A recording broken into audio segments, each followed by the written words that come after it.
दादी क्या करे, कैसे करा मंदिर को पूरा करे। दादी ने कहा ये तू नहीं सोच, पापा सोचेगा तेरे को निकालेगा जरूर।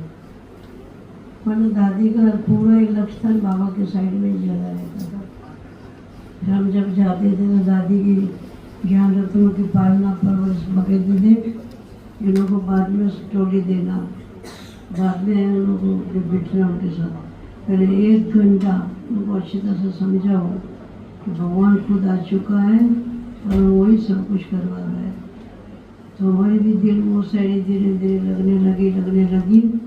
और बाद में भी बाबा मम्मा एक बार मम्मा तो कहा कि देखो अभी एक बाप दूसरा न कोई ये रटनी लगानी, लेकिन मन में एकदम गांठ बांध लेनी है। बाबा के बिना और कोई कुछ नहीं है। और मेरा सब तक घड़ी में 2 बजे 1:30 बजे 2 बजे उठ जाते थे और बाबा के हाथ में बैठ जाते थे।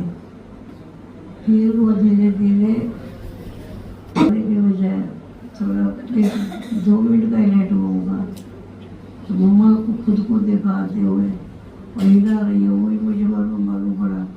उठो जल्दी गुस्सा बैठ गई बाबा की याद में फ्रेश होकर के। और इतना मुझे अच्छा लग रहा था, कितने अनुभव पापा करवाते रहते थे। अव्यक्ति अनुभव तो बहुत पापा करवाते थे, बहुत अच्छा लगता था। हम कहने का भाव यही था कि रतनमयी दादी हमारा बहुत ध्यान देती थी। कभी भी यज्ञ में गए तो पहले पूछते थे कि हाउ आर यू, अभी क्या चल रहा है। मैं तो ये साइड हूँ, समझ लो, परंतु कुछ कर्म वंदना है वो पूरा करवा रहा है। सभी को संतुष्ट भी करना है, तृप्त भी करना है। और फिर धीरे धीरे पत्थर के नीचे से हाथ निकाल कर यज्ञ में आ गए। बंधन तो सभी को होता है, किसको तन का, किसी को मन का होता है। मन का बंधन जल्दी पूरा नहीं होता है और तन का बंधन जल्दी से बाबा को याद करके चुप्त कर दिया। यज्ञ में आ गई, यज्ञ में आई तो बाबा मिला, ब्रह्मा बाबा खुद ही मिला और देख करके कहते कि बच्ची तो बहुत आगे बढ़ेगी। मैं बहुत अच्छी तरह से बाबा ने, मम्मा ने, दादियों ने खातिर किया और बहुत ही परवरिश मिली। रतनमयी दादी की तो खास कहेंगे, क्योंकि वो घड़ी याद करती रहती थी कि कभी वो आ जाए यज्ञ में, कभी आ जाए। और सचमुच उनकी जैसे अंदर की भावना ने मुझे अपनी तरफ खींच लिया। आज याद आता है दादी तो सचमुच जैसा नाव वैसे वो था। रत्नों की खान से दादी भरी हुई थी। बाबा हमेशा दादी को ही पहले कहते थे कि कभी भी ब्रह्म भोजन हो, कुछ भी हो, पहले सभी भाई बहनों को 1 घंटा ये मालूम पड़ना चाहिए कि ये का ज्ञान स्वयं भगवान दे रहा है चाहिए। तो 1-1.5 घंटे तक तो पहले दादी का ही लेक्चर चलता था। बाद में हम लोग तो बहुत कुछ आनंद लिए है, दादियों से बहुत कुछ मिला है। जब जन्मा याद 1 साल लास्ट होता था फिर पूरा करती।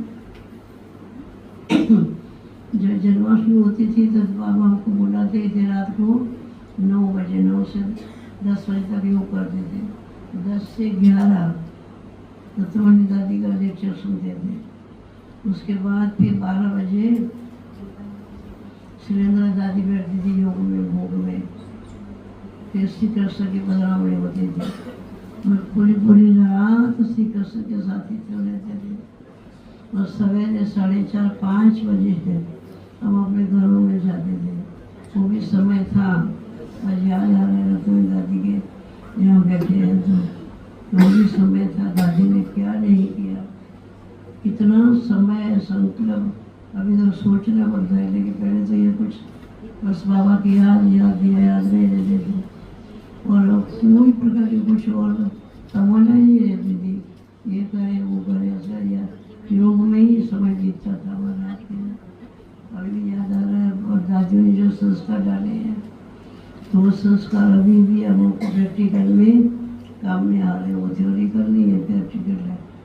तो अभी भी हमको घड़ी बाबा की याद करूँ चाहे नहीं करूँ, वो याद कंटिन्यू चलती रहती है। वो संस्कार डालती है। अच्छा हो सब।